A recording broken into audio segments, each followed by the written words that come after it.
Looking at where we are now, with our back to the sun and the planets, asteroids, and comets behind us, we face deep space. There's nothing between us and the stars that are very far away. Or is there? The empty space beyond Neptune is not empty. What if we tell you that the solar system is in the center of a giant ice cloud? This cloud might be filled with billions and trillions of comets and other objects. Before talking about this cloud, let's talk about what are comets. Comets are cosmic snowballs of frozen gases, rocks, and dust orbiting the sun. They are typically the size of a town. These comets, while orbiting the sun, get close to it and in the process are heated.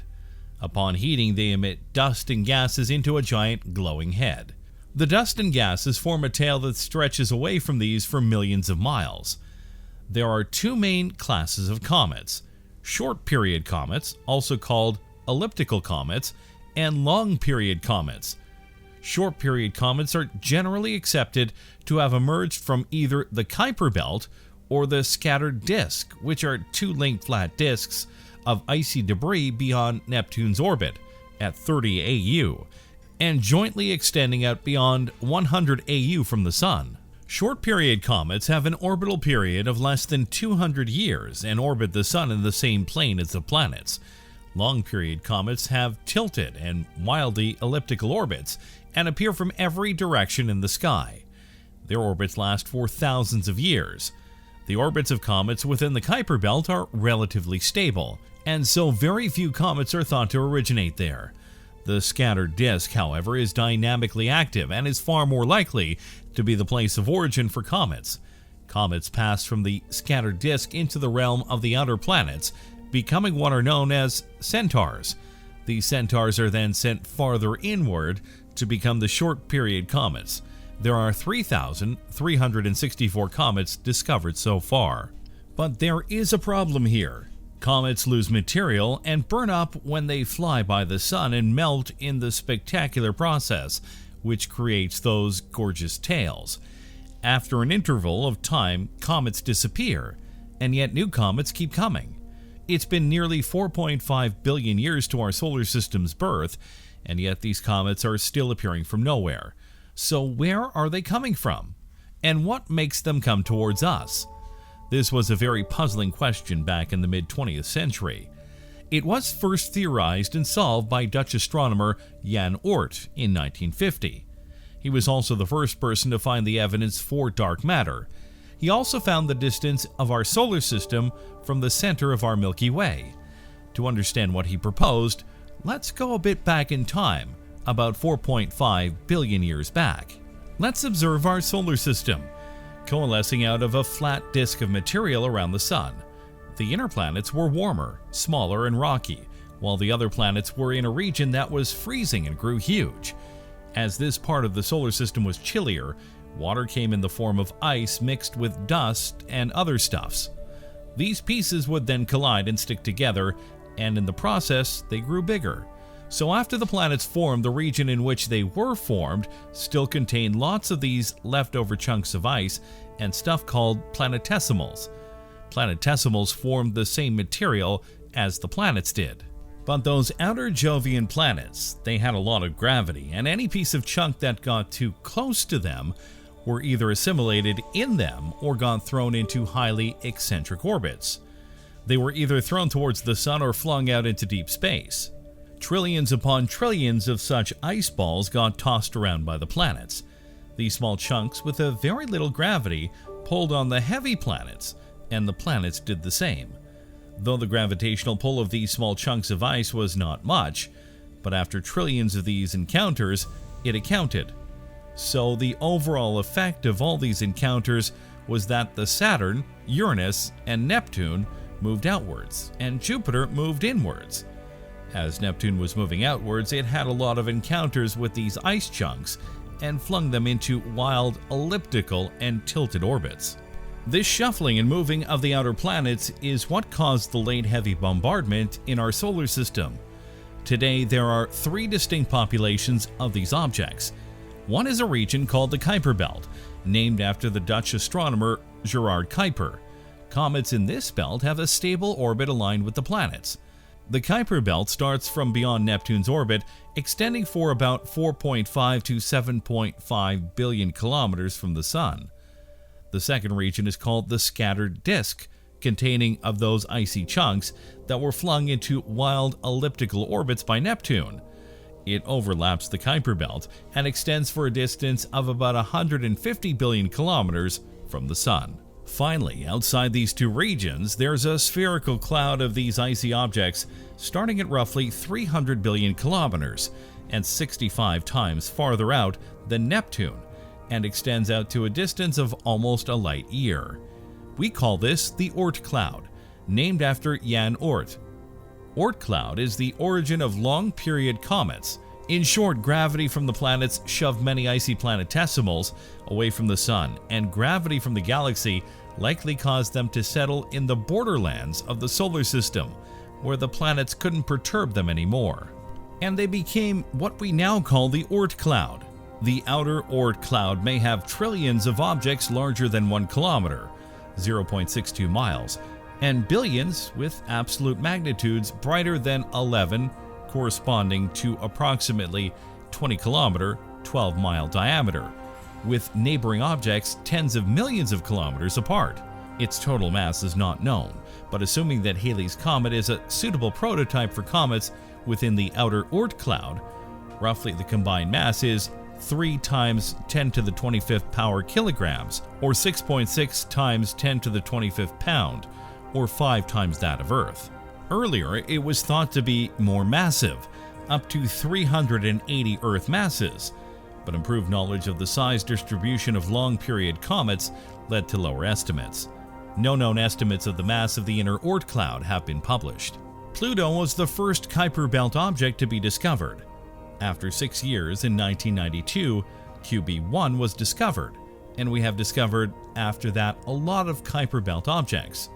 We can designate Pluto as a king of these Kuiper belt objects. While we know a lot of Kuiper belt objects, we don't know for sure about an Oort cloud object. 2 very interesting objects, Sedna and VP113, have been found. They have a highly elliptical orbit, but neither of them are very close to Neptune. So how did they get there? They may be Oort cloud objects that were disturbed by passing stars a long time ago, pushing them close to the Sun, but no one knows that. Another interesting point is that when astronomers calculated how many Oort cloud objects should be left over since the formation of our solar system, they found it to be about 6 billion. However, when calculated using the observations of long-period comets, the number they found was about 400 billion.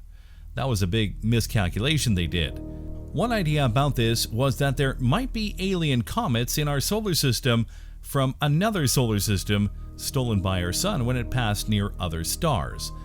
There is another highly hypothetical explanation about this. There might be another planet in our solar system far from Neptune.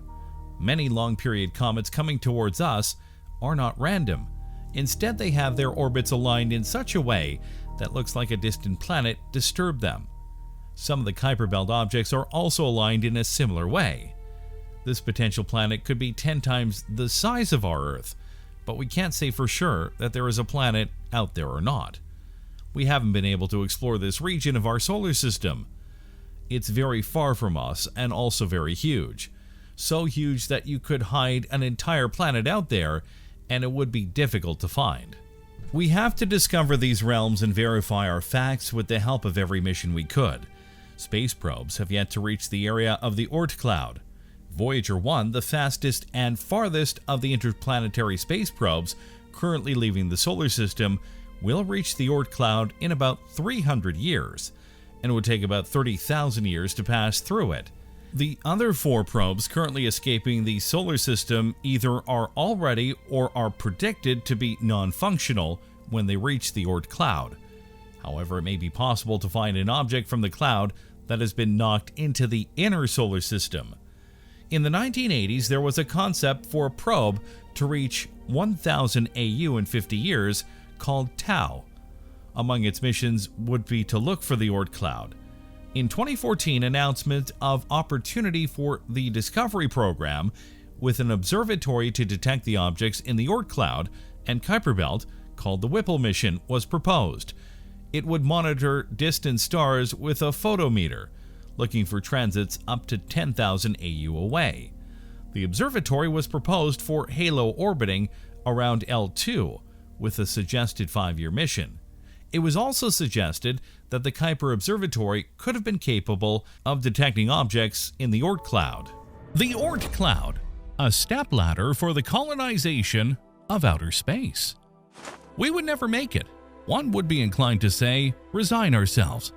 Yet the colonization of the Oort cloud represents an unprecedented opportunity for humanity in our journey to the stars.